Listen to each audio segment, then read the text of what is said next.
Okay, dito pa rin tayo sa Module 2, Session 1, Activity 5, Choosing a Form of Communication.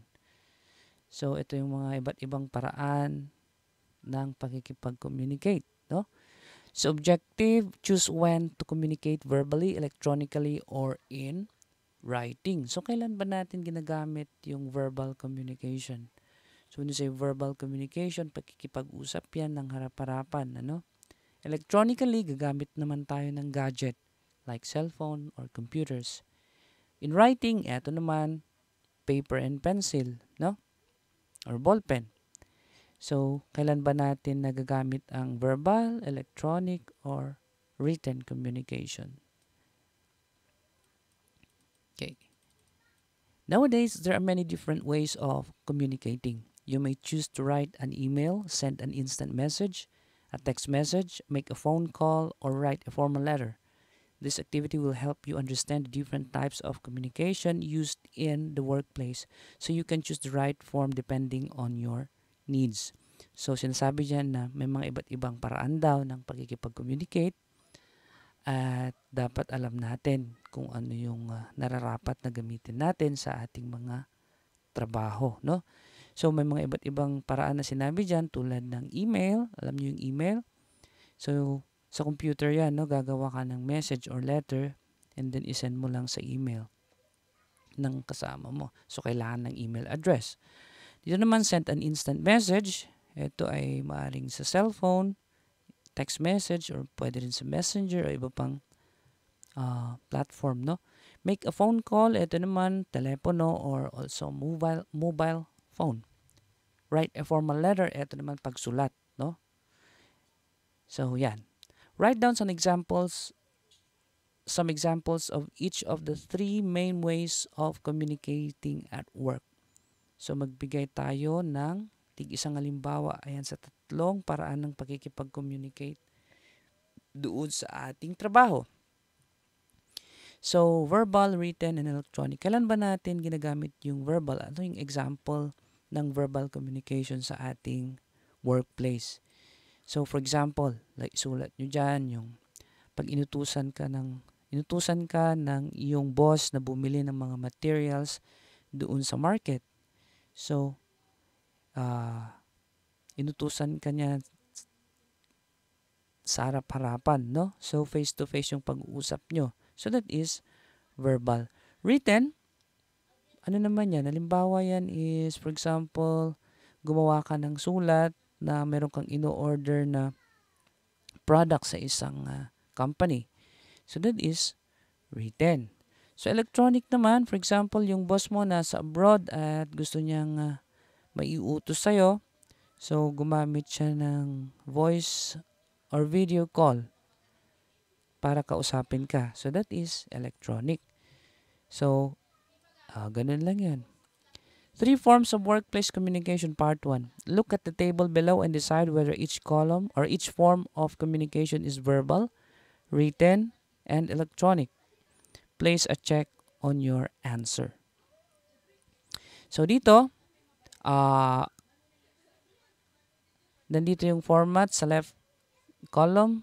Piliin lang ninyo kung ano ba ito, verbal ba, written, or electronic. Face-to-face conversation. So, yan, pag-usap ng harap-harapan. Siyempre, yan ay verbal, di ba? Phone call or mobile phone. Pag-usap gamit ang cellphone or telephone. So, that is electronic. Yan. Ganun lang yan. Dali. So, interview. Dito naman sa interview, for example, nag-apply ka sa isang company, then tinawagan ka ng manager for an interview, pumunta ka, and then face-to-face nagkaroon ng interview. So, verbal. Pero meron ding instances where yung interview is through video call, no? So, meron din electronic na interview. Meeting. So, ganun din yung meeting. So, nagpatawag yung boss niyo ng meeting para kausapin kayo. Face-to-face yun. Pero pwede rin yan na electronic kapag malayo, no? So, halimbawa, nasa malayong lugar at gusto niyang magpa-meeting. So, gagamit siya ng video conference. So, that is also electronic. So, pwedeng dalawa yung checkan ninyo dyan. Training, seminars, o paano yon? Presentation, when we say presentation, may magpe-present ng PowerPoint. Pag PowerPoint, ano yon? Tapos, pwede rin yan nasa webinar. Pwede rin, di ba? Pero, pwede rin sa harap-harapan yan. Pwede rin written yan pag magbigay ng handouts. Di ba? Oh. Letter. O, sulat. Siyempre, letter, written. Memo, ito parang sulat din. Galing, for example, sa isang agency. May mga memorandum. Sa trabaho mo, binigyan ka ng memo ng boss na meron kang pupuntahan na ibang bansa para mag-attend ng isang international na seminar. So, ano ba yung memorandum? It's written yan. Report. O, paggagawa ka ng report. Ano ba yung report? Proposal. Abala na kayo. Email. Ano pa? Fax. Voicemail. Webinar. Conference call. Video conference. Project management website. Instant messaging. Email. Mailing list. SMS. Text message. Sticky note. So, piliin lang ninyo yan kung yan ay verbal, written, or electronic. Dali lang, no? So, dito naman, select what you think are the top 10 most used forms of communication at work and give an example of when you may choose to use it in the workplace. So, mamili kayo ng 10 dyan sa taas. Ano ba yung kadalasan na ginagamit natin na form of communication sa trabaho? So, yan. Yan yung listahan, ano? Mamili lang kayo dyan ng 10. So, for example, ang nilagay mo dyan is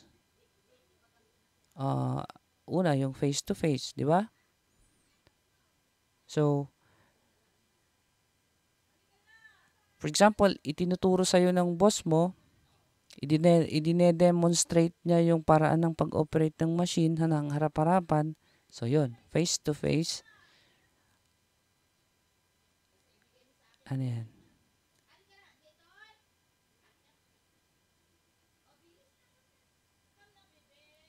Face-to-face conversation, no? And then, ano pa yung iba dyan? So, video conference. Isulat ninyo sa number 2. Video conference. Ano ba yung example ng video conference sa trabaho? Sinabi ko kanina. Nasa malayo yung boss mo, nagtawag siya ng meeting, nag-call siya ng meeting at ginamit ninyo yung video conference. So, number 3, pag sinulat ninyo letter, ano ba yung example kanina? Sumulat kayo sa company para mag-order ng product. So, ganun, mamili lang kayo dyan ng 10. 3 forms of workplace communication. So, eto naman, remember once you know what you are trying to communicate, you need to select the best form of communication for your message. The method you choose can make a big difference in how effectively you communicate your message. So, dito, kailangang alamin natin kung ano ay yung pinaka mabisang form of communication na pwede natin gamitin para maiparating natin yung gusto nating mensahe ng mas epektibo. So, kailan natin ginagamit yung verbal, written, and electronic. Choose a verbal message if you want immediate feedback. And choose a written message if you don't need an immediate feedback. Choose an electronic message if you need quick but not immediate feedback. Yan. So, kung gusto mo ang pinakamabilis na malaman mo yung kasagutan ng katanungan mo, anong gagamitin mo? Verbal communication. Choose written message if you don't need an immediate feedback. Choose an electronic message if you need a quick but not immediate feedback. So, kailangang masabi mo agad yung gusto mo, matanong mo, pero kahit hindi man mabilisan or agaran yung feedback. So, parang ganun. Electronic ang gamitin mo. Your message is simple and easy to understand. So, use verbal communication. So kapag yung mensahe mo madali lang, maunawaan, simple lang, so use verbal. Choose written message if your message is complex and requires planning.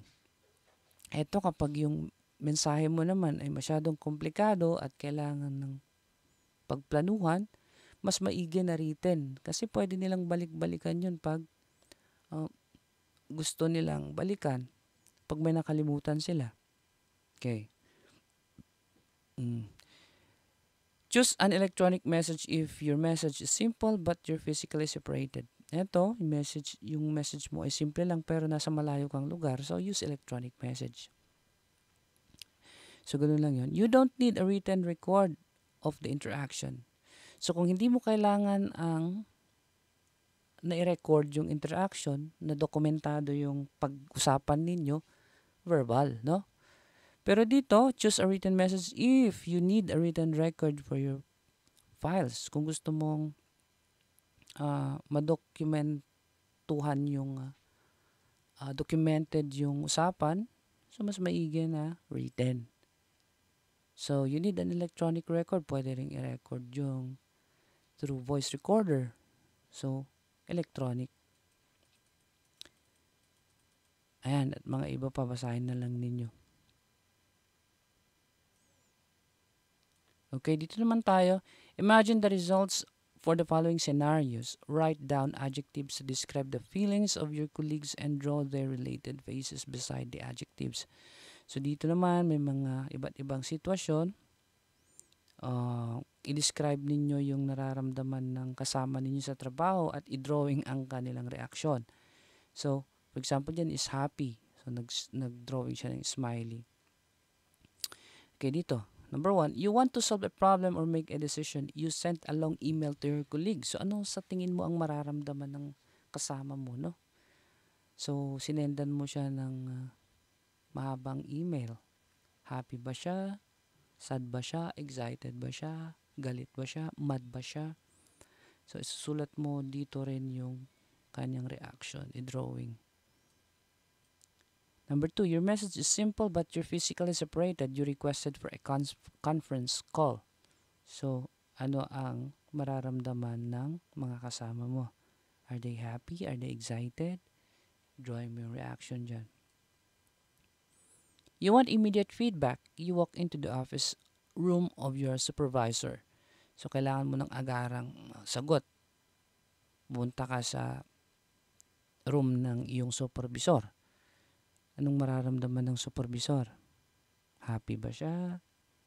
Angry? Ano ba? Sad? Ano ba? Sulat mo dyan. You need an electronic record. You place a sticky note on the desk of your colleague. So, yan. Next.